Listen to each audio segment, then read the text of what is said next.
Hello, Mac here, and today I'm going to talk about the problems with the balance system in GTA Online, and also how the stats work for weapons in GTA 5 and GTA Online.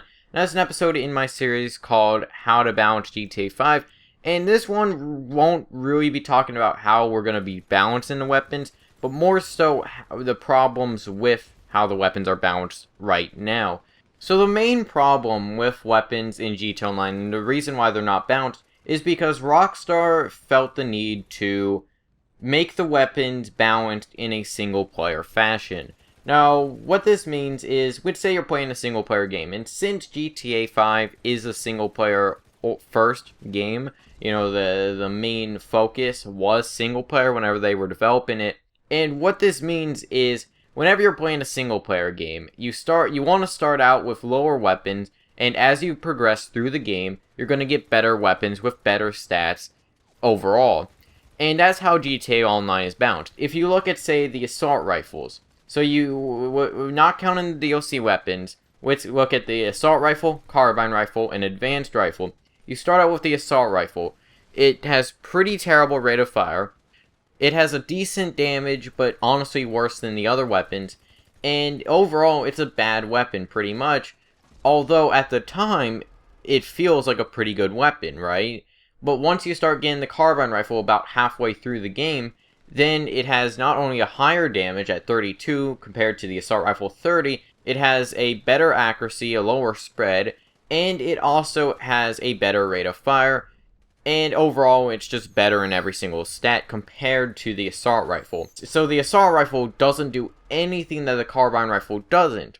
And then, late game, whenever you're about done with the game, they give you the advanced rifle, which has the same qualities as the carbine rifle, but better. So, it has a higher damage, better accuracy, and a higher rate of fire, making the advanced rifle the best assault rifle in the game. Even whenever you factor in, like, the DLC weapons and stuff, it's still the best assault rifle in the game.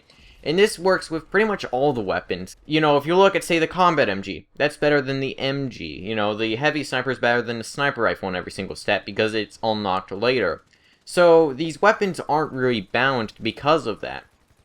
And, sure, there are some classes, like the assault shotgun does have a few qualities, like the damage is a little bit lower than, say, the sawed-off shotgun.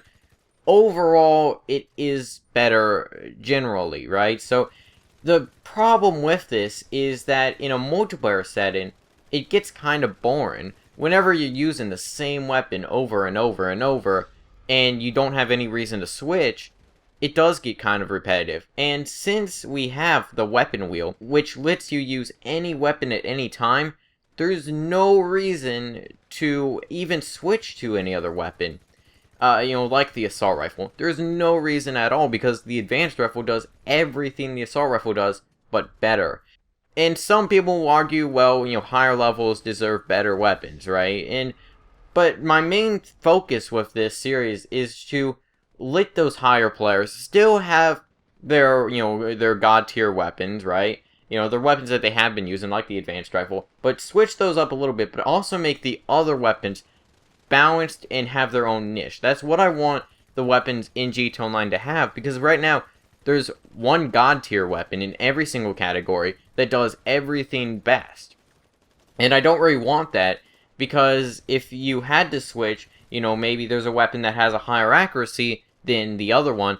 If you had to switch, then that would be much better, because it actually lets you use different weapons without being outclassed by somebody who's using the god tier weapon in that category. And since most players are already, highest rank and they already have most weapons unlocked, it wouldn't be that big of a deal, in my opinion, because the satisfaction of, going through the ranks and unlocking new weapons that are better in every single way than the other ones isn't as great anymore, because the game has been out for over 2 years. So next, I want to talk about the actual stats with the weapons in GTA Online.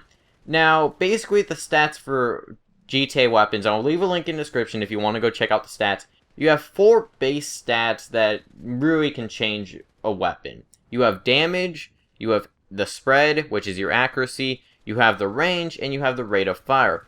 Now, first off is the damage. The damage is basically just a subtraction number. You have your health, which which depends on your rank, but if you say have 100 health and you're using a weapon that does 34 damage, well, then whenever you get shot by that weapon, at least if there's no other factors going in, like the range and stuff, it will subtract 34 damage off of your health, and it will keep going down until you actually die, which is whenever you have 0 health left. Then you also have rate of fire, which in GTA, when in the Coden, it is done in a time between shots mechanic. So what this means is each time you pull the trigger, after that shot fires, you have a certain time, which is your time between shots, until the next shot will fire. And since most weapons in GTA are fully automatic, even if a weapon fires faster if you keep tapping the trigger, since most weapons are fully automatic,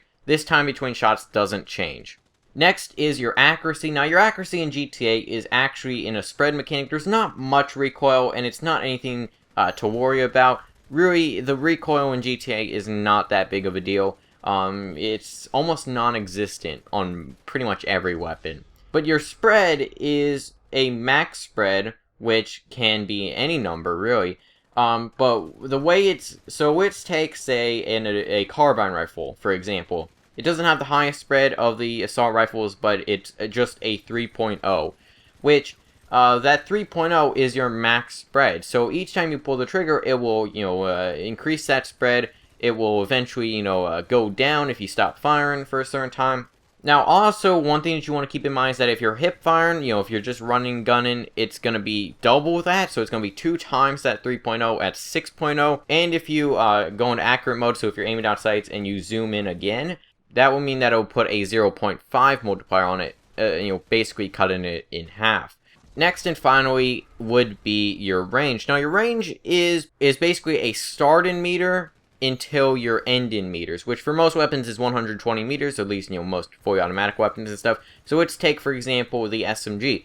The damage fall off range minimum is 40 meters, and the damage fall off range max is 120 meters, which once you're at 120 meters, the bullets won't be hitting your enemy.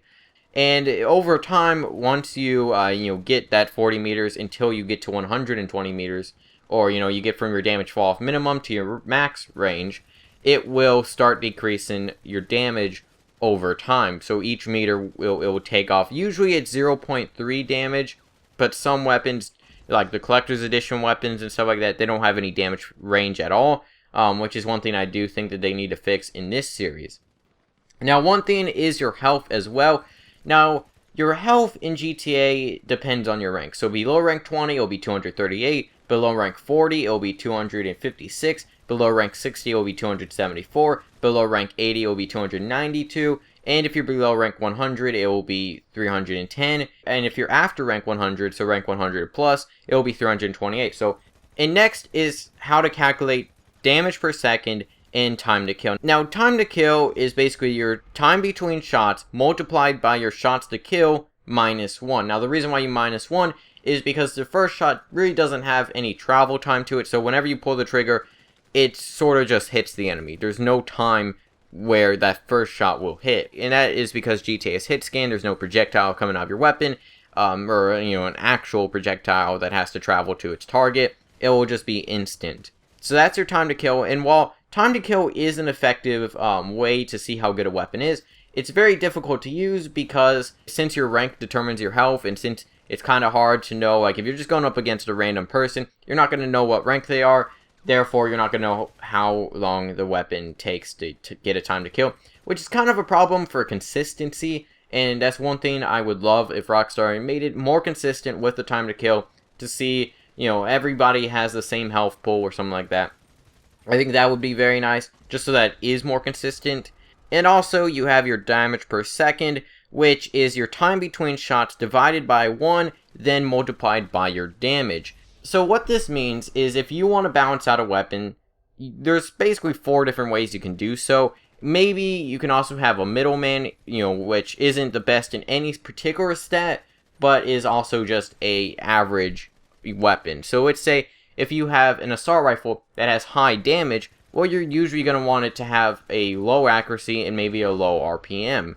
And if the weapon has the highest accuracy in that class, what you may want to do is maybe lower the damage and lower the rate of fire to sort of balance it out, where, you know, if a weapon is amazing in one particular stat, you're not going to want it to be amazing in the other stats, because that's what we have right now with the advanced rifle and some of the other weapons in GTA with their categories. You know, they're just best in every single stat. So what you want to do is, let's say, also with a range weapon.